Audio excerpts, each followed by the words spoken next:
Hey guys, this is Mark. This is Michelle, and this is Mark and Michelle. This is. So, anyway, we wanted to. Anyway, we wanted to. Didn't know where else to go with that. Yeah, that's a great segue. Anyway. Right. Well, it's definitely an abrupt one. But we were going to talk about a subject that kind of got brought up last night in the live. For those of you who saw it, we had our friend Nurse Rebecca here. Nurse Rebecca. And she'll like that. Tell her I said that. And so she was talking about the nephew that she's been raising ever since third grade. Not her third grade, his third grade. And Thank you for that clarification. No problem.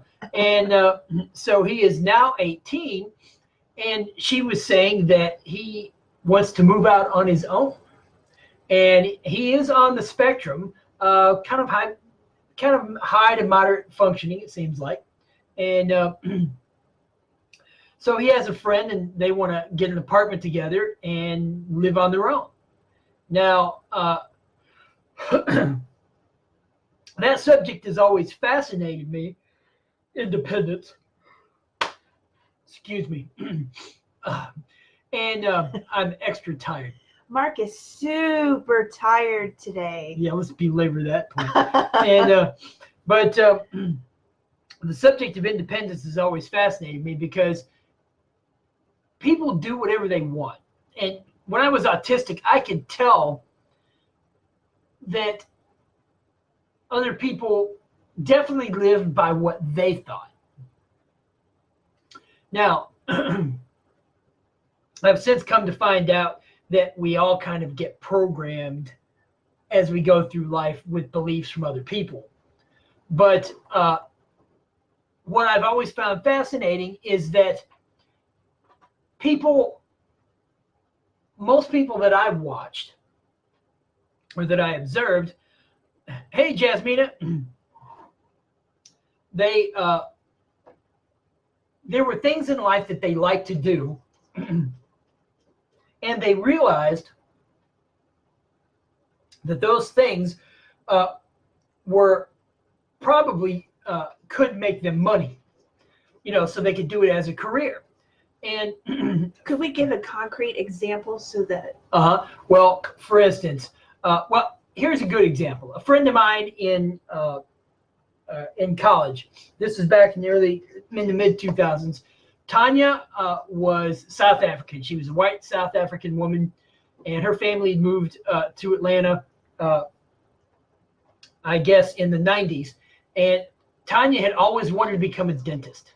I guess she just loved dental, And so she and I would study together quite a bit when we were taking organic chemistry. And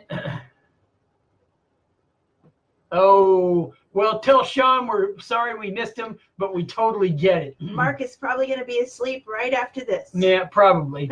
And so Tanya thought, well, why not go to dental school?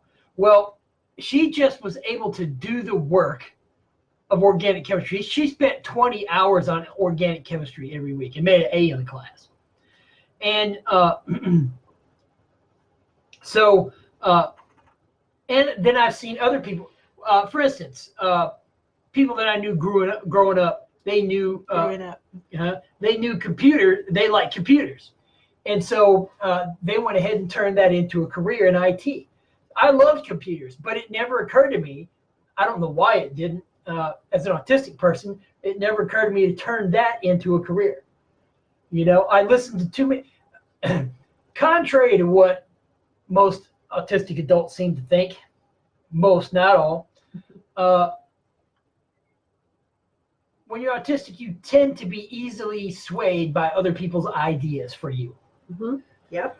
And Michelle has seen this for years, long before we knew I had autism. And so when you're autistic, you can wind up easily thinking things that really aren't your own thinking.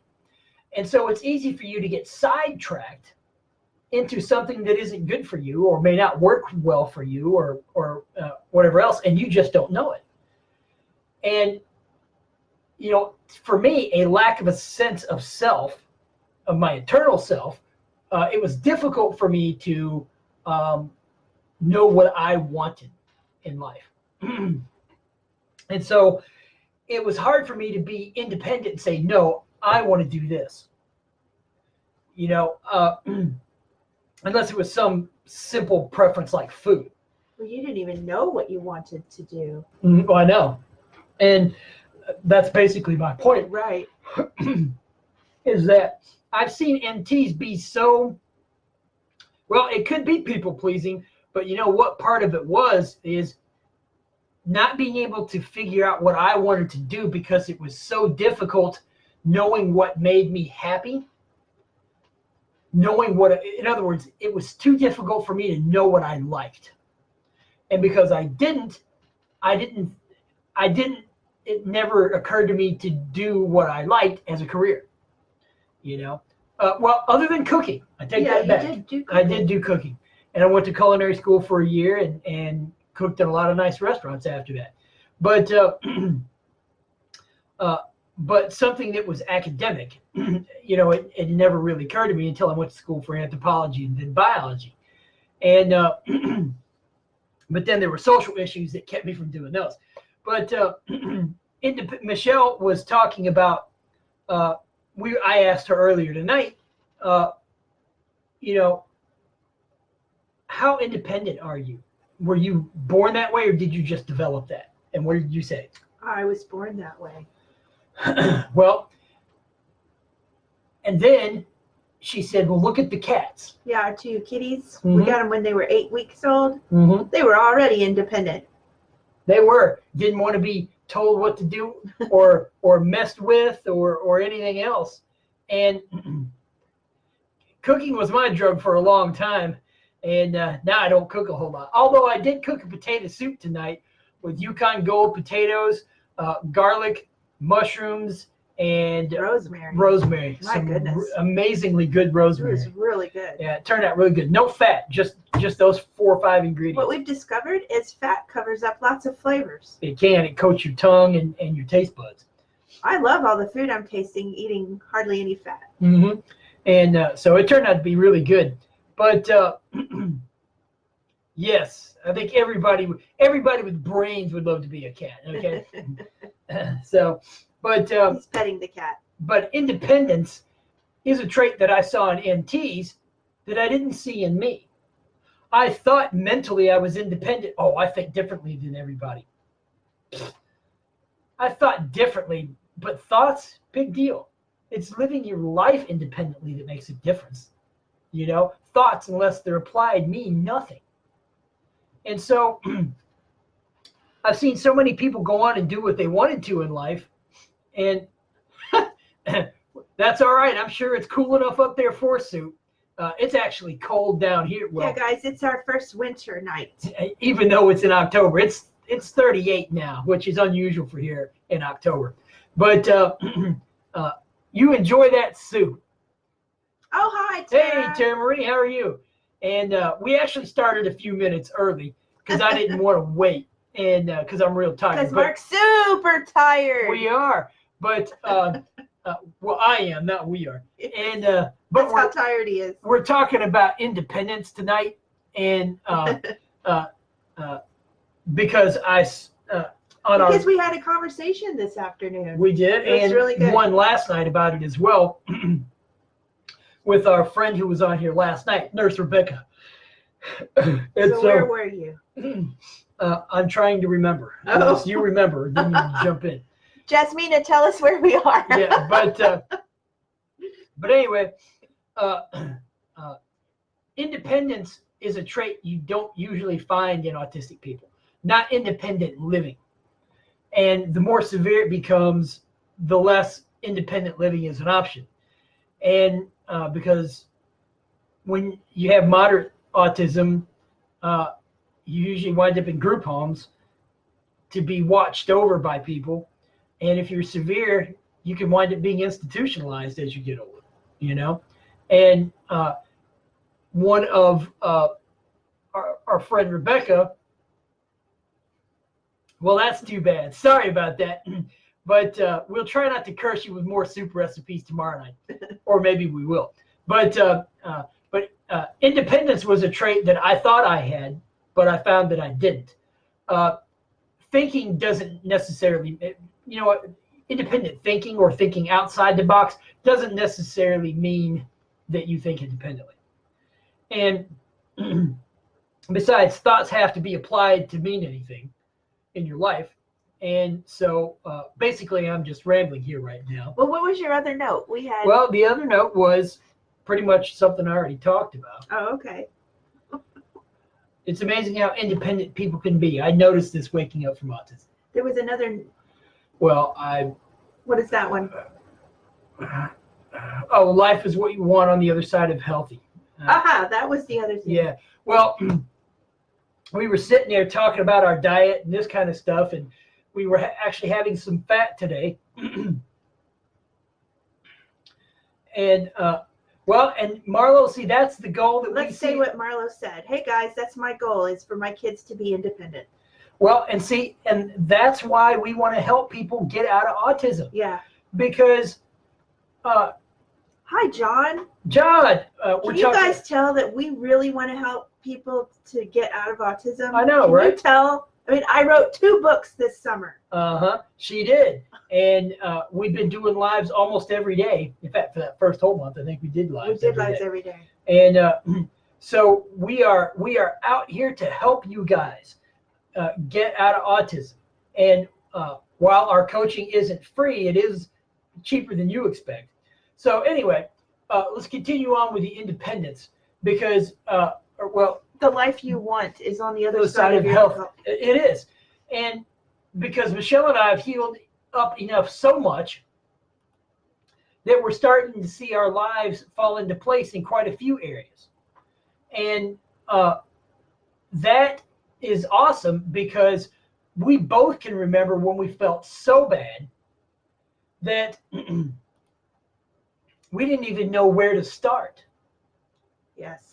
You know, so we just started moving the mountain by one shovelful at a time. It felt like a little tiny trowel shovel. Little tiny garden shovel, yeah. And but maybe it was a spoon. There you go. We started using a spoon to move the mountain, and Muhammad was helping us. He didn't come to the mountain; he just moved it. And but that is what we realized is as you heal up. As you heal, your life opens up to you in ways that you didn't even realize it would. And we've been doing this for about 2.5, almost 3 years now, because it'll be 2017. Yeah, it'll be February this upcoming year will be 3 years we're doing this. Wow. And never mind that we were already helping people for like 3 years previous to Before that. But we were autistically helping. We were. And so the life you guys really want, that you're really looking for, is on the other side of your health. If you feel like you have poor health now, as you continue to heal, you'll get to a midpoint in your healing, or you'll get to close to the end, and you'll start to see that your life takes on dimensions and depth that it didn't at any time previously to healing.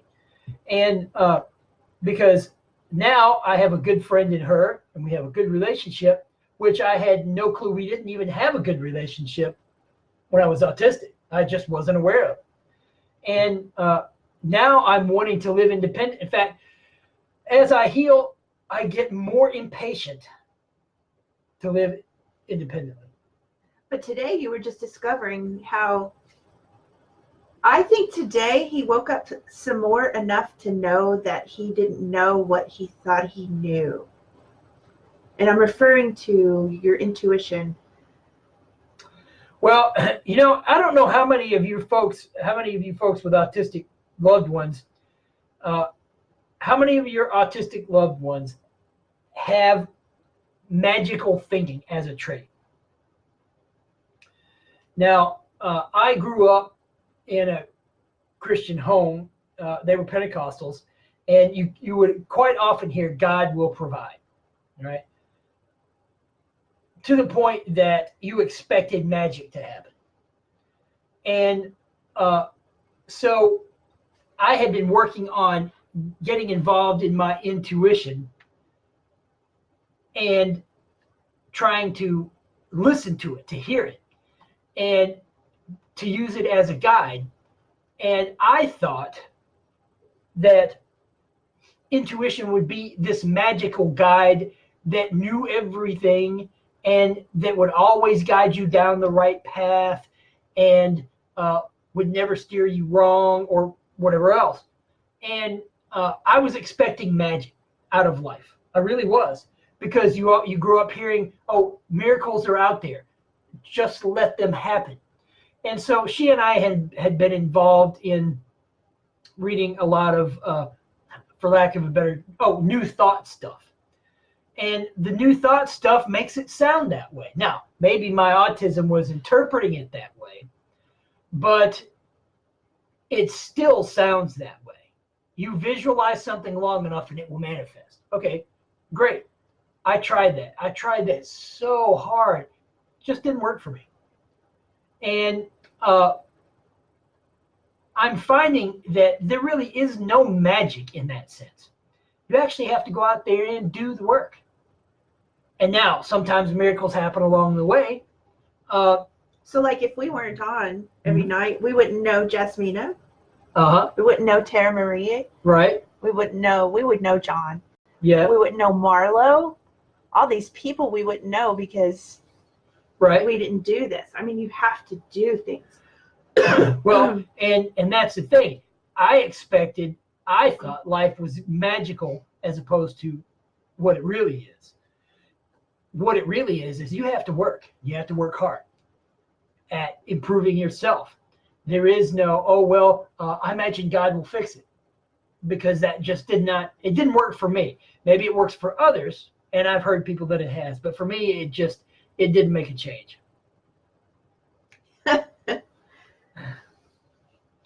Maybe you and I need to talk about that at some point.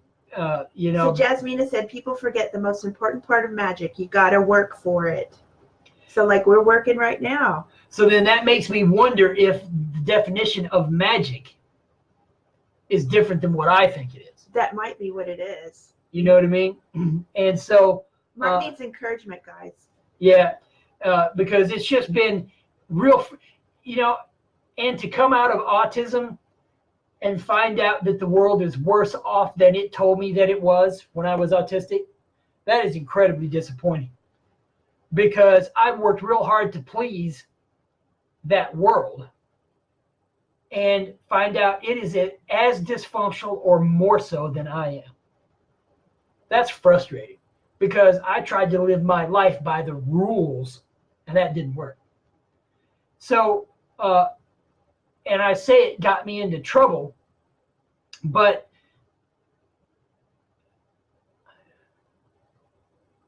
right. Well, and I'll be honest, being autistic, I didn't understand the consequences of a lot of things. Read what you're talking about. Marlo said this. She said, I tell my kids that all the time you have to work in school to do well then in life later. And that's true. I tell my kids that all the time. You have to work in school to do well then in life later. Right. And so there is no substitute for hard work. It could be that my upbringing and just inculcated a sense of what. Well, I mean, and with the mixture of autism. Right. Just really inculcated. Literal. Sorry.